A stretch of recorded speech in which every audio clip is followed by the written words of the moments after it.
Bleeding purple and gold. From the heart of Los Angeles, this is the LakersNation.com podcast with your host, Trevor Lane. Welcome to the show. As always, we're powered by CLNS Media and LakersNation.com. And boy, do we have some breaking news today. Kawhi Leonard does not want to remain a San Antonio Spur. He wants to come home to Los Angeles. Brought in John Redinger of Techno Buffalo to help talk about all the details. John, this is a heck of a day. Trevor Lane, what a day. What a day. I've been sitting here working the trade machine all afternoon to figure out how the Lakers can pull this off and still have cap space to go after two more. That's the trick here. Can they actually make a move that allows them to still bring in, say, Paul George and LeBron James? Because, I mean, that would be the ultimate for the Lakers, is to have all three of those guys. But it would be really tricky to actually pull something like that off. Really tricky. And first, it's shocking that Kawhi is willing to forego the Supermax, that he feels betrayed by what's admittedly probably one of the classiest organizations in sports, in the Spurs, and has identified the Lakers as his preferred destination. What gets me super worried, though, is like who the OKC is going to be. You know, last year with Paul George. And I'm generally worried about the Kings. I'm like legit worried about the Kings doing something very Kingish and offering the number 2 pick, Shumpert, Kufus, Temple, and Jackson, and taking on Leonard and Pau Gasol's $16 million left on the salary. Yeah, I could see them doing something like that as well. And you know what? I mean, Kawhi has a little bit of leverage here, and this is what I've been saying, is that Kawhi, if he goes to all of these teams and want to trade for him, say he goes to the Kings and he says, hey, you guys can trade for me. He can't do anything to stop that, but I'm not going to re-sign with you in 2019, next summer when I'm a free agent.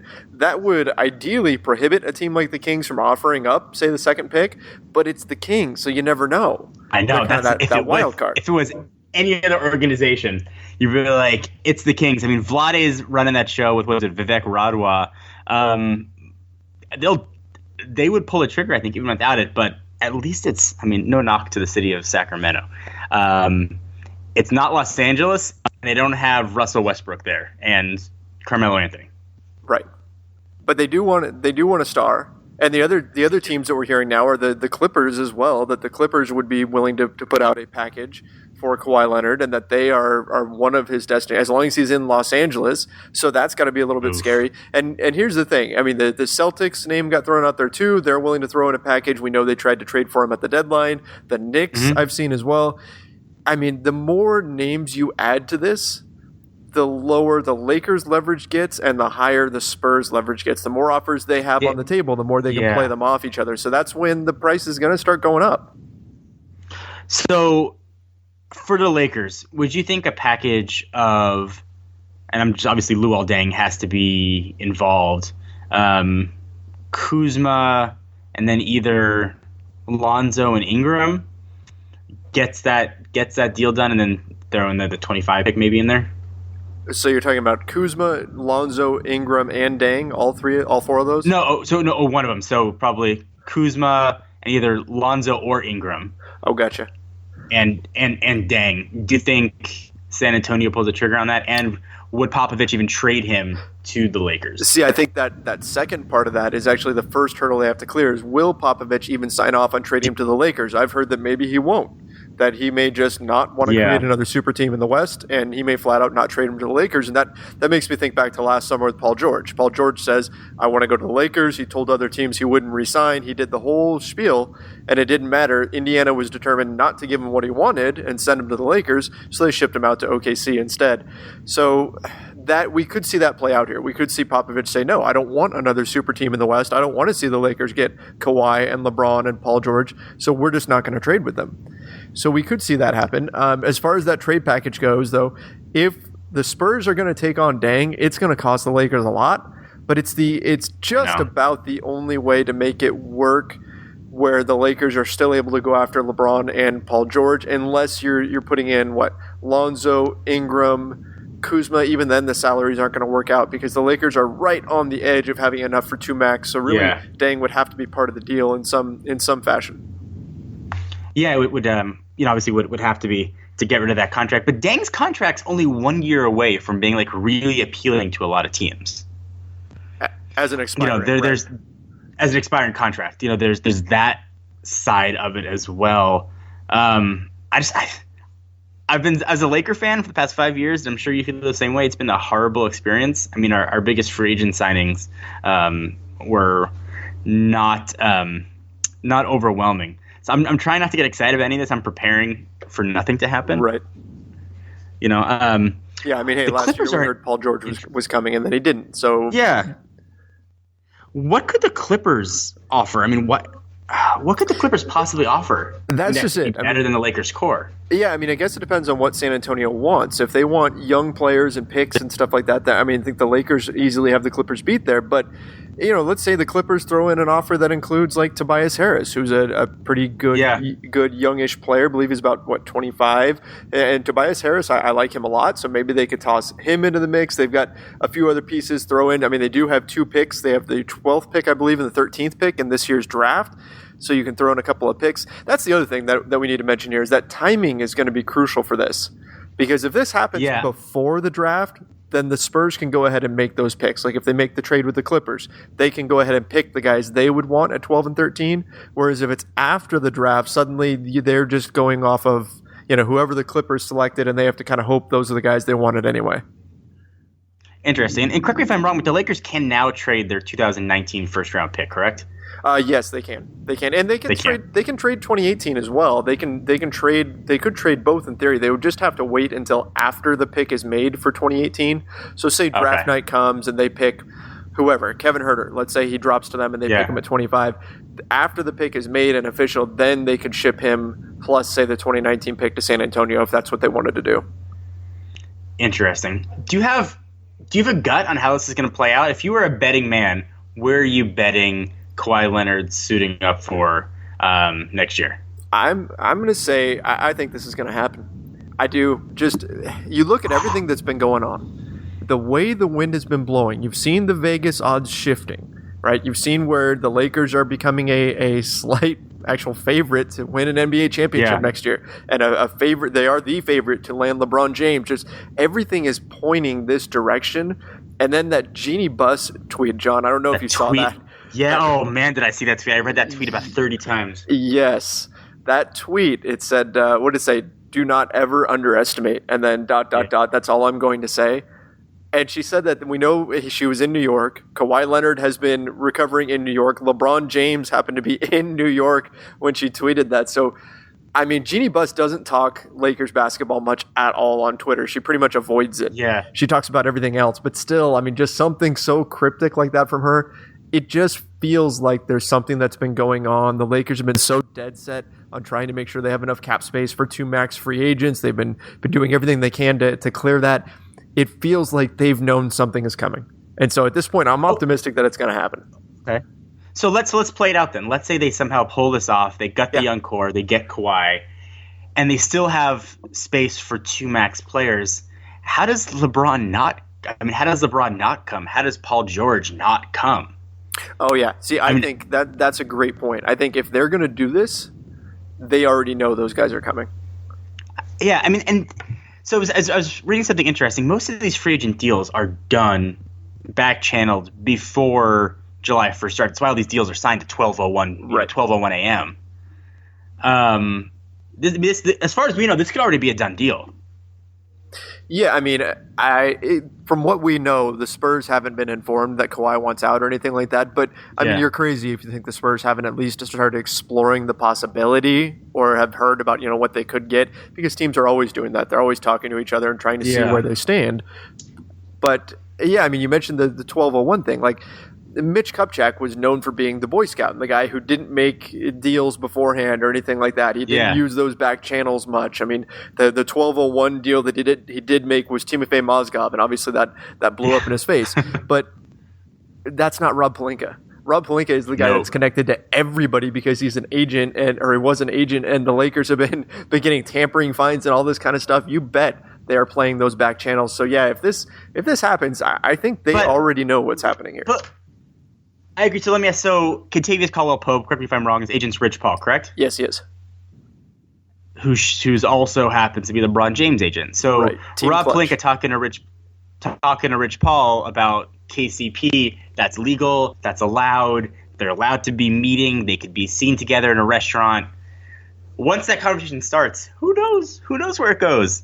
Oh, exactly. And that was one of the benefits of signing KCP was that they could go after LeBron. Hey, calling up Rich Paul, say, hey, just want to talk about KCP, and he's doing great for us, and blah blah blah blah blah. So let's talk about one of your other clients, right? As long as they kind of keep it quiet, they can do that. Right. And I should mention here this. I'm keeping refreshed here on Twitter. Kevin O'Connor of The Ringer just reported that the Sixers, Celtics, Lakers, and Clippers will be the 4 main teams pursuing Kawhi Leonard. Teams with top picks could always jump into the sweepstakes, but the risk would be significant considering Leonard has just one more season left on his contract, so he can threaten to not re-sign, obviously. But the Sixers, add them into the mix. That's scary. The Sixers. It's so interesting. Let me ask you, just to back up for a second. How much stock do you put in the Gary Payton story that Bronny James has already been enrolled in school in LA? Do you put stock in that story of the kids? Yeah, I actually do, and it's because we've now heard it from 2 separate sources. Scottie Pippen was on the jump, and Rachel Nichols asked him flat out, said, hey, your kid plays for that school, and is he, is this real? And Scottie Pippen just said something to the effect of it hasn't happened yet, or nothing is official yet. Nothing's official. He didn't say no, he couldn't deny it, which is the same as pretty much confirming it. So. Yeah, I think that's real too, and that's another piece to add to that puzzle where we feel like the wind is blowing this direction, and if this happens, the Lakers are right back in the title hunt next season. And I mean, should we just put a statue outside of Staples Center for Rob Pelinka already if this goes down? Maybe. So let me ask you. Let's play a dream scenario. Let's say the Lakers get Kawhi, they get LeBron James, and let's say Paul George, and not Chris Paul. Can that big 3? Can that beat Golden State? I think they can. And here's why. I think that it depends on who they keep, right? Do they are they able to hang on to one of Lonzo, Kuzma, and Ingram? Can they hang on to one of those guys? But imagine if you can't hang on to any of them. All of them have kind of this versatile skill set. Imagine putting those 4 players on the floor together. Imagine putting, let's say it's Brandon Ingram. Put him out there with LeBron, with Paul George, with Kawhi. And think about teams trying to run pick and roll when you have those 4 guys on the floor that can switch anything and everything. That's insane. There's so much length on the floor. The buzzword has been positionless basketball. That is the most positionless team that's ever been constructed. Yeah. So is Ingram's your point guard? Yeah. I think I guess that's your point guard, right? Yeah. With that lineup, you can call it whatever you want. LeBron can handle the ball. Ingram can handle the ball. We know Paul George can do it a little bit. You may not even need a traditional point guard, or maybe you have Lonzo instead of Ingram, and then you run him as the point guard, or whatever it shakes out to be. But you're talking about an incredibly versatile lineup if you do that. And you have to think back to exit interviews. Brook Lopez already said he would come back at a discount if the Lakers were in a position to win a championship. So throw him into that mix. Could be amazing. I feel like even saying it out loud is cursing it. We shouldn't jinx it. We should only speak about it in hushed whispers. But it's palatable, it's possible, and there's a road for it to happen. Okay, so last question: would you rather have Paul George or Chris Paul? How about that as your third? Paul George, definitely younger. Paul George has his own injury history, but younger. I think he's a perfect fit. Yeah, I'd go. But there would be something sweet, I think, about Chris Paul finally being on the Lakers and that being where he wins his championship after the botched trade and all that. Oh yeah. After the whole David Stern thing. Yeah, absolutely. The basketball reason, there would be some poetic justice to that. I'm definitely with you on that one. But it's an exciting time to be an NBA fan, even more exciting time if you're a long-suffering Laker fan. Definitely. This is what makes the NBA so great. This blew up on Twitter, and now it seems like it's moving very, very quickly. And anything can happen here.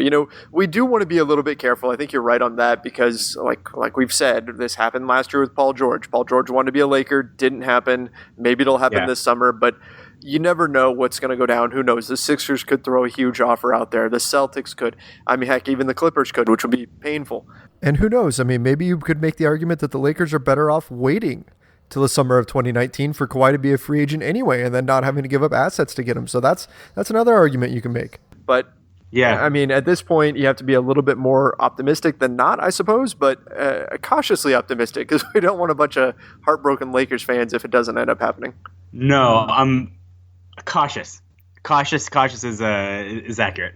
Yes. Yeah, definitely. So what do you think? Is this, if you were to put odds on it? I don't want to say it. Because we're putting so much stock in Greg Popovich trading his start to the Lakers. Right. Which that's a huge hurdle to overcome. I mean, Popovich is up there with like Bill Belichick as far as like holding a little bit of grudges. So the Lakers would have to still blow them away with an offer. And I think that Leonard would have to tell every team, Sixers, Boston, all these teams that are competing in the East, I will not re-sign with you. Right. Unequivocally, yep. I will not re-sign. Then possible. And even then, you might get some teams throwing out offers, hoping to convince him to stay after a year. You might get the Kings. Phoenix might throw that number 1 pick. You don't know. Right. And Phoenix could take on Pau Gasol's salary too, I believe, without much contract wrangling. So it's possible. Yeah, absolutely. It's possible another team could hop in there. So, I mean, hey, all we can say right now is the NBA offseason is the best.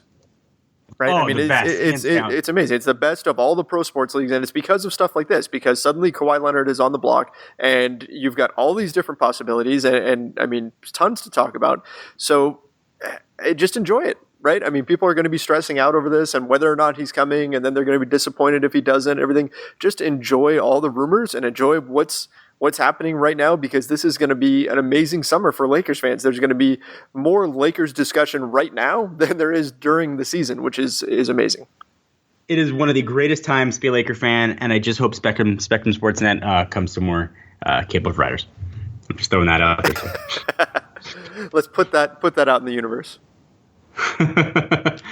But man, it is a fun time, and thank you for having me back on. I always love being on here. No problem, John. Thank you for making time. And again, guys, this is John Redinger of Techno Buffalo.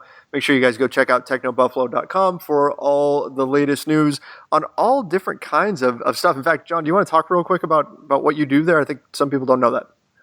Yes, so I mean, sports is my passion. Tech is my job. So if you're any interested in consumer electronics, phones, laptops, tablets, don't know what to get, check us out at technobuffalo.com. Got a YouTube channel, about 1.5 million subscribers.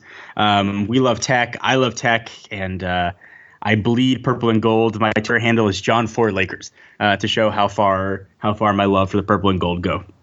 Awesome. Thanks so much, John. Exciting day, and can't wait to see where this story goes. Thank you, my friend. All right, guys, that's going to wrap things up. Make sure for all the latest, you head over to LakersNation.com.